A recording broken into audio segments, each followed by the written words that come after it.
ये कहानी है सुरेश की, जो कि सोनिया से प्यार करता था। दोनों एक साथ एक ही कॉलेज में पढ़ा करते थे। उस दिन अचानक ही सोनिया की नज़र सुरेश के द्वारा लिखे गए उस खत पर पड़ गई, जो कई सालों से एक किताब के पन्नों के बीच में सड़ रहा था। ये खत सुरेश और सोनिया के प्यार की यादों को बयां करने वाला आखिरी खत था।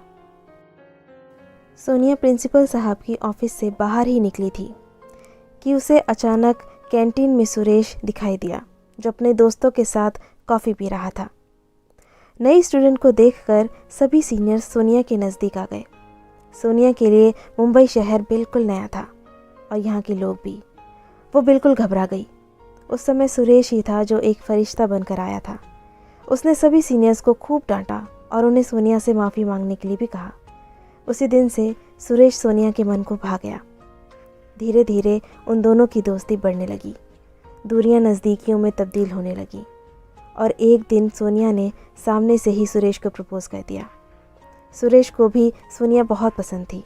उसने भी उसे खुले मन से स्वीकार कर लिया। समय बीतता गया और उनका प्यार परवान चढ़ता गया। बात शादी तक भी पहुंची। अब सुरेश एक कंपनी में मैनेजर था। उसकी तनख्वाह भी अच्छी थी। सोनिया भी हाई स्कूल के विद्यार्थियों को पढ़ाती थी। अचानक ही सुरेश का तबादला दिल्ली शहर में हो गया। सोनिया से कोसों दूर होने के बावजूद भी वो हर महीने उसे मिलने के लिए दिल्ली से मुंबई आता रहता था। दोनों घंटों तक टेलीफोन पर एक दूसरे से बातें किया करते, मगर धीरे धीरे सोनिया के फ़ोन आने बंद हो गए। सुरेश जब कभी भी फ़ोन करता, या तो फ़ोन काट दिया जाता या फिर लंबे समय तक उसमें घंटियां बजती रहती। सुरेश भी थोड़ा व्यस्त होने के कारण 4-5 महीनों तक मुंबई नहीं जा पाया। बाद में सुरेश को मालूम हुआ कि सोनिया और उनका परिवार मुंबई छोड़कर कहीं दूर चले गए हैं। सुरेश ने सोनिया के बारे में जानने के लिए पूरी कोशिश की। वो सोनिया के हर दोस्त, हर रिश्तेदार से मिला, मगर किसी को भी सोनिया कहाँ है उसकी जानकारी नहीं थी। इस बात को पूरे 5 साल बीत गए। एक दिन सुरेश ऑफिस से बाहर निकला कि सामने सड़क पर खड़े एक गुब्बारे वाले के पास एक महिला अपने छोटे बच्चे के साथ खड़ी थी।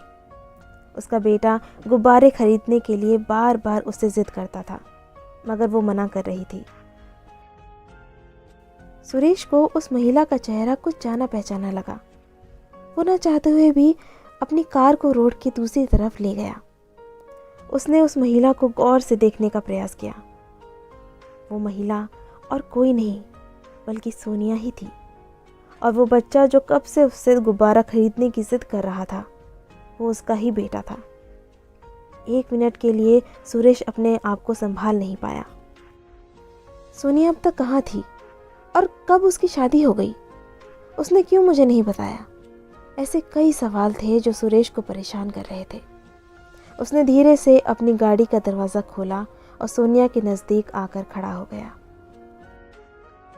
मगर सोनिया उसके किसी भी सवाल का जवाब नहीं दे पाई और आखिर में कुछ देर इंतज़ार करने के बाद सुरेश वहाँ से चला गया और सोनिया सड़क पर अकेली ही खड़ी रह गई।